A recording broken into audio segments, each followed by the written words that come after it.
touch the sound of silence. And in the naked light I saw 10,000 people maybe. People talking without speaking, people hearing without listening, people writing songs that voices never share.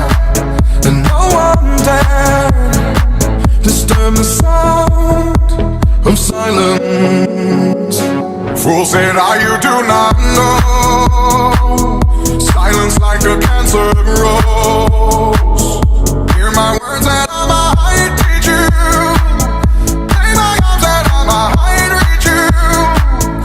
But my words, like silent raindrops, fell